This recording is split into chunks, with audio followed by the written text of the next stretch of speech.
have felt a lot of indifference toward my mom for years. Hey fam, welcome back to my channel.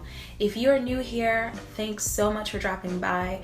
Be sure to check out my other videos and don't forget to hit that subscribe button to join the family. Welcome, welcome, welcome to each and every one of you. Okay, it's Wednesday. That means another video from me. But honestly, you guys, I am speechless. I am still very full with emotion, and I'm trying to figure out how I'm going to structure my sentences and share with you all today because I am completely wrecked. I feel really happy. I don't know. I have a lot of stuff going on today, but let's get started. Let me try to articulate what I want to share with you all. I had a conversation with my mom this past weekend. It was completely and wholly very much unplanned, but we had a conversation. We had a conversation, and that's what I want to share with you all today. So go ahead and pause this video if you want to grab a snack, something to sip on, because I'm about to get real. So real and honest. So let's get started.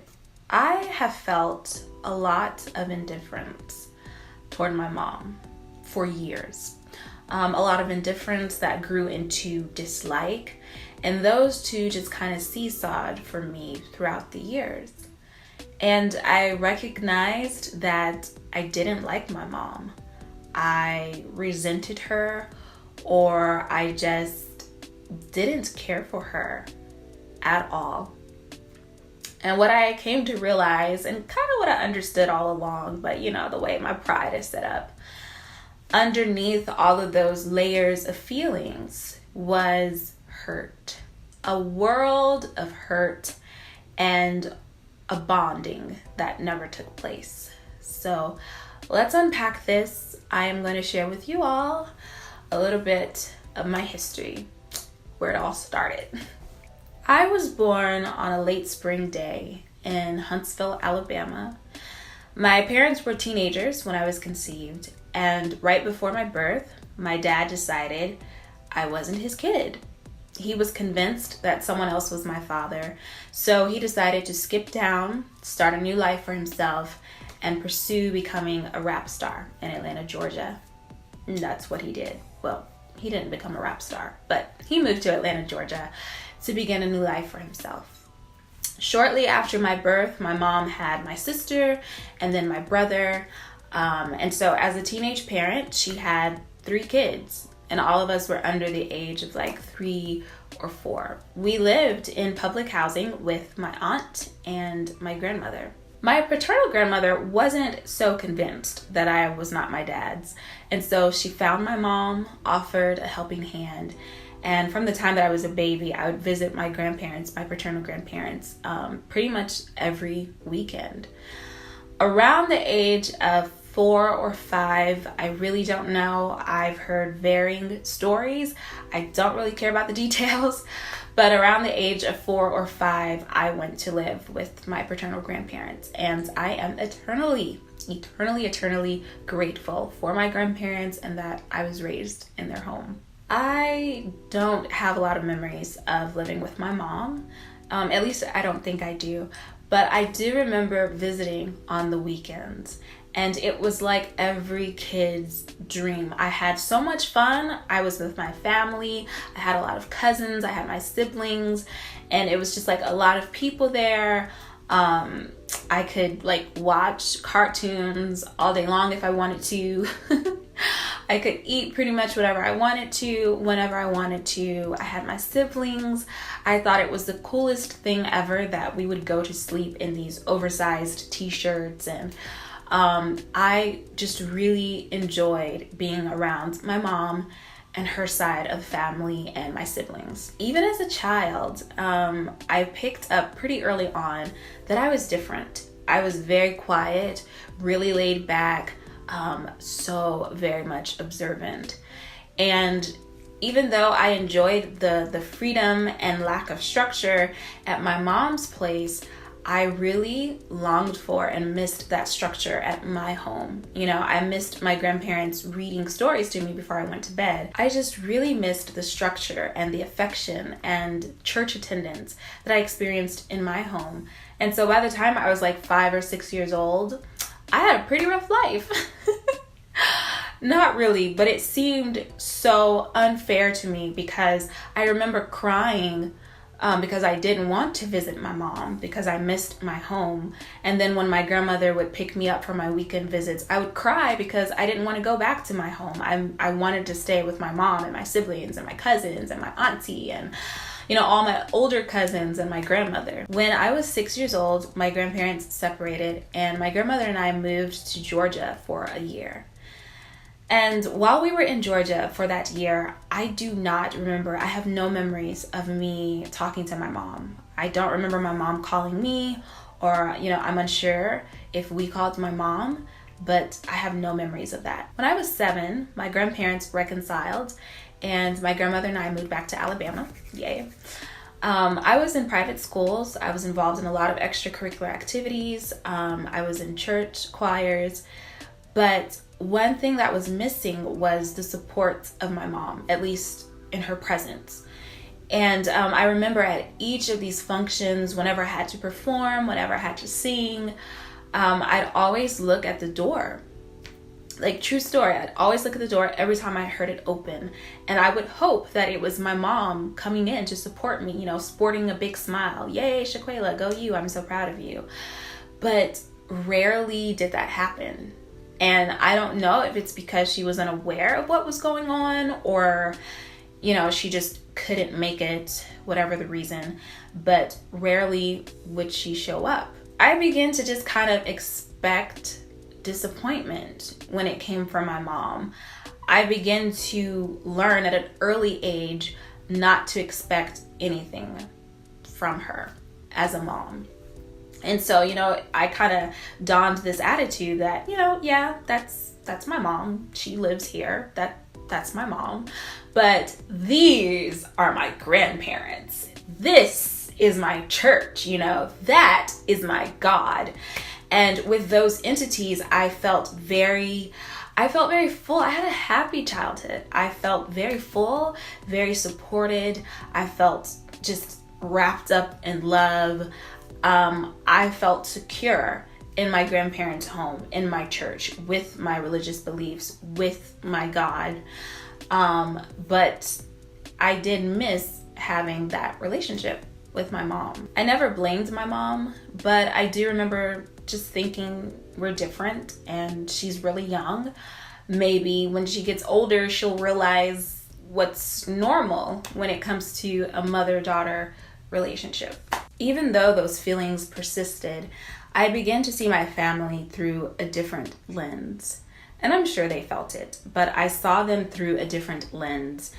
And my feelings toward them kind of changed. It was like, yeah, that's my family, but, you know, not really my family. Just, you know, that's my family. Pray for them. I see them when I see them. My feelings were impacted by a lot of the religious beliefs that were taught to me. You know, during my times of disappointment, when my mom promised to call but didn't call, or promised that she'd visit me and didn't visit, I was told, Shaquala, the same thing happened to Jesus, you know, and as a disciple of Christ, is a servant greater than his master? When Jesus was here, he was ridiculed by some of his family. And, you know, don't be surprised if the same thing happens to you. You know, I was taught, you know, hey, in Proverbs, remember, it says, don't go in the way of evil men, avoid it, pass it by. Don't sit down, you know, sit at the table with sinners and listen to them and get advice and counsel from them. And, you know, that line was kind of drawn between those passages in my family because my family weren't Christian. You know, they didn't go to church. They didn't necessarily believe in God the way we believed in God. And so they were sinners. The child in me hurt. I remember going to bed countless nights and just crying my little heart out, wondering why my mom and I just didn't gel. You know, I just felt we were so different. There was no connection, no bond. Like, she carried me and she was cool, but that was about the extent of it. I would cry and cry and cry. I felt like she didn't want me. She didn't love me. And then the Christian religious side of me was like, maybe this is a part of God's will. I'm exactly where I need to be. And, I'll pray for them. I'll give them Bibles and I'll give them religious materials. And that's the extent of it. And then the part of me that was not taught to deal with my emotions just kind of built up this wall of resentment. And for years, that wall stayed there. I did not like my mom. I didn't like her at all. I didn't want to be anything like her. I thought I was better than her. I just wanted nothing and yet everything to do with my mom. Not much changed when I became an adult. I visited my family a lot more, and those visits were great most of the time. We laughed, we had fun, but I felt like right beneath that surface of humor was something that needed to be addressed. And I felt like it was something really powerful, possibly deadly, that could just erupt at any moment given the right circumstances. And I felt like we were always just one step away from those right conditions for that thing to erupt, We needed to talk. A dialogue needed to take place. And that is what happened this past weekend. So I called my mom this past Sunday because there were some things happening in my life around me that just kind of left me feeling really sad and low and kind of drained. And I felt like I needed familial support and familial just love. So I called her and I explained all of that to her. And I told her, I know it's strange, I know it's difficult. I've always felt like an outsider in the family, but I just kind of need my spirits buoyed, And she told me, oh, girl, that is all in your head. You are not an outsider. That's just what you believe. And I told her, but that's how I feel. That's how I felt my entire life. And so we just kind of danced around the subject and then started talking about something else. And then we ended up on the topic of me going to therapy. And my mom got really interested and she started asking me a lot of questions like, what are you learning in therapy? How is it helping you? And then she told me, Shaquala, I feel like something is wrong with me. I feel like I need to go to therapy. And I didn't say anything. I listened. But, on the other end of the line, I was like, and so I told her, I think every person can benefit from therapy, even if it's just a place for you to talk out your feelings about a matter. We all can benefit from therapy. And so I told her about my experience, what I'm learning. And then my mom just out of nowhere started talking about her childhood, how she was raised, what it was like being a really young mom, and how she didn't want me to grow up feeling like she just gave me away and didn't care about me.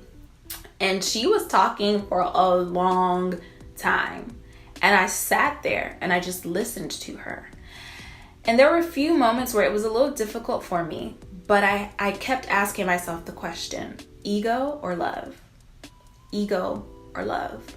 Are you going to react with ego, or are you going to listen and respond in love? Ego and love cannot coexist. Ego is our worst enemy. It destroys relationships. It's concerned with being right, being the biggest and the loudest in the room, judging others, the complete opposite of love. So I will admit I struggled just a little bit. But I kept asking myself, ego or love? Ego or love? Here's an opportunity to grow. What are you going to do?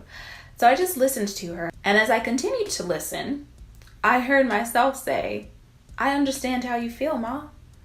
And I was like, wait, whoa, what? You understand? Wait, what about? No, ego or love? Ego or love? It was a little bit of a struggle because for so long I've seen myself as this and my mom as that, And I had to realize, and I told my mom this, I've had to realize that we are all the same. We are all struggling. We're all fractured. We're all hurt.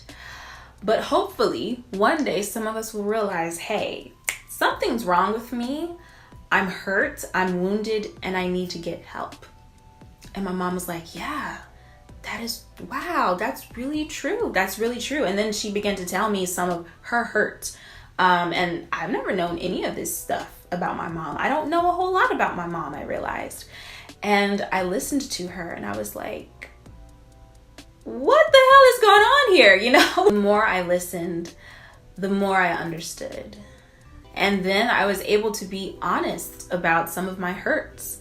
And, you know, I even told her, you know, for a long time, I didn't like you. And she told me, I know, I felt it. And when she told me that, it kind of, you know, touched my heart. But I told her, for the longest, I didn't like you at all. And here's why. And here's what I need from you as an adult child. And here's what I would love to see. You know, your grandma, I would love if you would call your grandchildren from time to time just to talk to them and see how they're doing.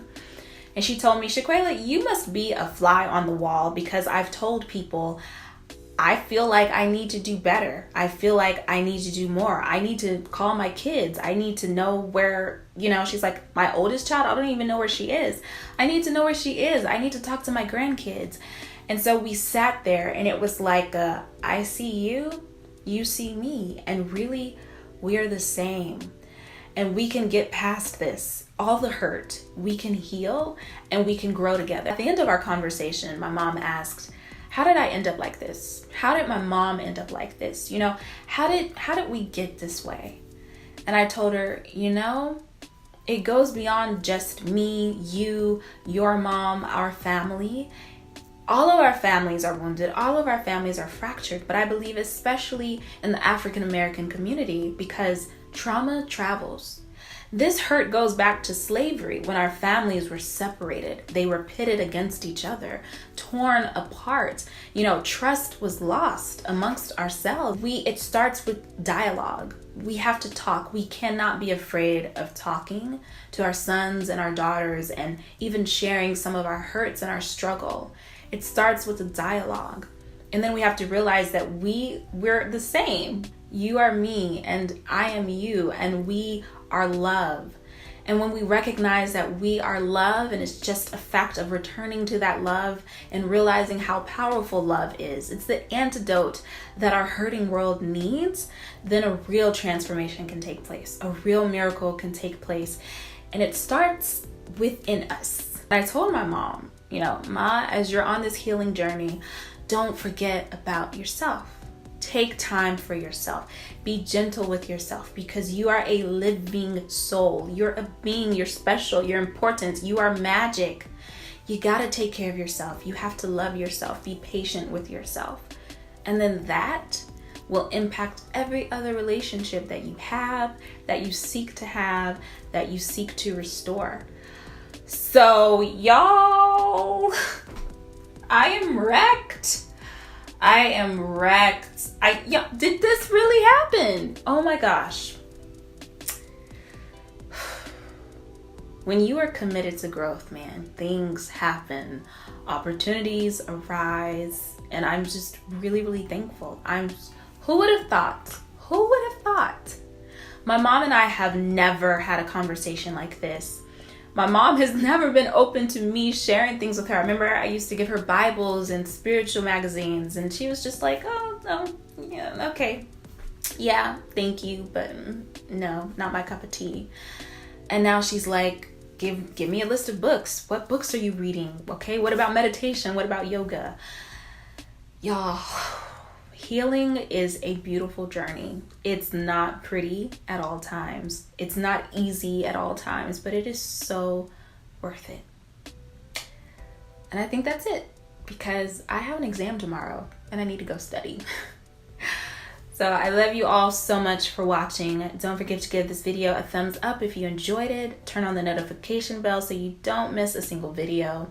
Hit the subscribe button to join the family, and I will catch you in the next video. Don't forget, you are the best. Peace and love.